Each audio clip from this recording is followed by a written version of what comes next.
Nasaf Sho'rtan uchrashuvdan keyingi matbuot anjumanining birinchi qismini boshlaymiz. Unda Sho'rtan jamoasi bosh murabbiyi Asror aka Aliqulov ishtirok etadilar. O'yin haqida qisqacha.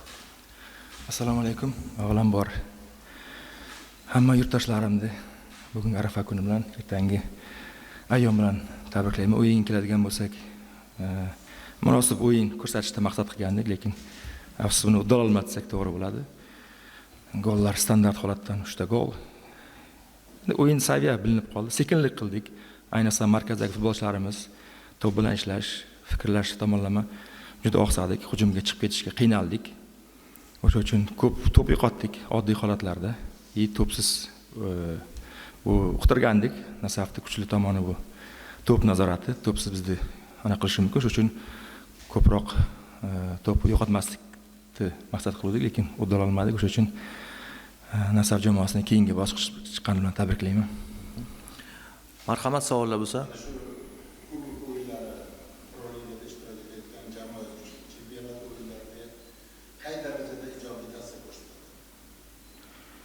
Endi kubok o'yinlari orqali biz rotatsiyaga qo'l urdik, ayrim futbolchilarni sinab ko'rdik.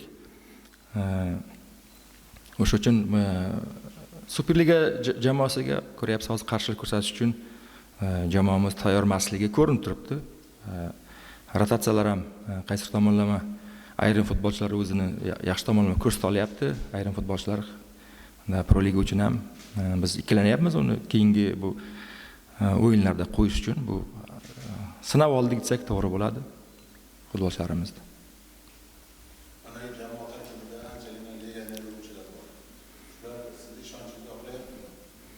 Endi Pro Ligada hozircha ularning o'yindan mamnunsak to'g'ri bo'ladi, lekin ko'ryapsiz Superligaga qarshi bari saviya tomonlama farq sezilyapti.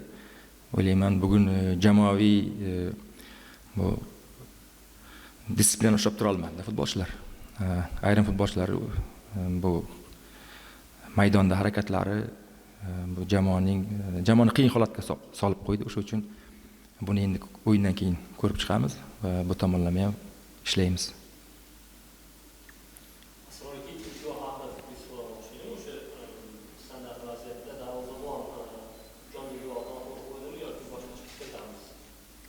Endi u holatda oddiy holatda to'p yo'qotdik. Bu tayanch yarim himoyachimiz to'pni qabul qilishda o'zidan juda uzoqlashtirdi va to'p yo'qotildi. Keyinchalik biz qo'pollik qildik. Jarima zarbasi bu hozircha bilmadik, bu biz qo'yilgan jonli devor orasidan o'tdimi, chunki unchalik bizga ko'rinmadi-da. Lekin to'p markazdan o'tdi. O'sha uchun darvozabonimiz buni kutmay qoldi. O'ylashimcha bu jonli devor orasidan o'tdi. Jonli devor oxirigacha o'z vazifasini bajarmadi. Ikkita avtogol.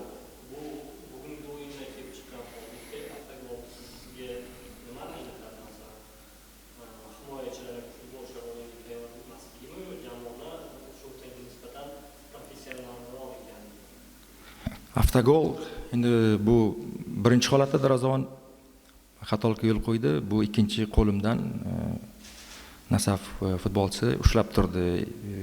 O'sha uchun xatolikka yo'l qo'ydim deb bu yechinchi xonasida aytayapti. Endi bilmadik, u hakamga yaqinroq ko'rinadi, lekin bu avtogollarga kelganda biz bu natija emas-da, yaxshi o'yin ko'rsatish edi. Yaxshi o'yin orqali natijaga erishishimiz mumkinligini uqtirdik. Biz mag'lubiyatga uchrasak bu hech qanaqa yo'q, lekin Nasaf Superliga va bu kuchli jamoa bo'lganligi uchun ularga mag'lubiyat, bizda mag'lubiyat ularga og'irroq o'tadi. Shuning uchun futbolchilarga o'qtirdik, yaxshiroq o'yin ko'rsatishdi, aktiv degani hamma joylarda bir-birini qo'llab-quvvatlashini, endi bu tomonlama ham juda ko'p oqsadik, sekinlik qildik. Endi bu jismoniy holat bilan bog'liqmi buni? Endi buni ko'rib chiqamiz hozir.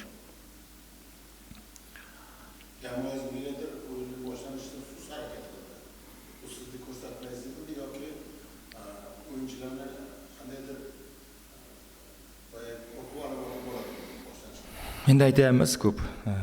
Men bir yilda jamoat tuzib bo'lmaydi. Bu qo'rquv nimadan bo'lishi mumkin? Ishonchsizlik, bu undan ko'ra maydonga chiqmagan yaxshi-da. O'sha uchun biz uqtiryapmiz. Nima bugun maqsad nima edi? Bizni Nasaf mag'lubiyatga uchratsa hech qanaqa nov yo'q-da. Biz qo'rqmay o'ynashimiz kerak futbol. O'sha uchun bu yerda gapingizda jon bor. Ayrim futbolchilarimizda o'ziga ishonchi yo'q ko'rinib turibdi. O'sha uchun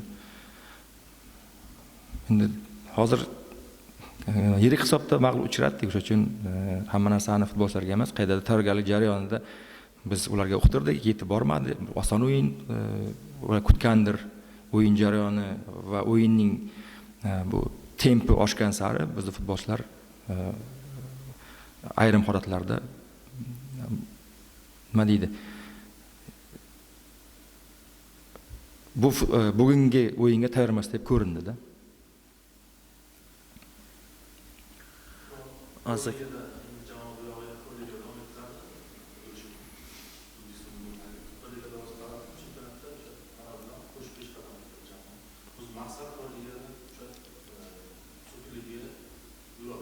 To'g'ri.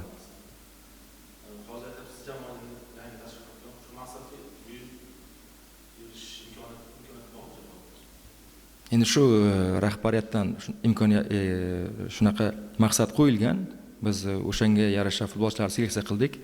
Endi bu oralik davra bu yangi futbolchi taklif qilishimizgacha shu futbolchilardan foydalanamiz. Keyinchalik ko'ryapsiz, oqsayotgan pozitsiyalarimiz bor. O'sha joyga futbolchilar qabul qilmoqchimiz jamoamizga. O'sha uchun hozirgi holatdan keyin har bir o'yinga Pro Ligada shu maqsadimiz uchun harakat qilyapmiz. Yana 3 ta o'yinimiz bor.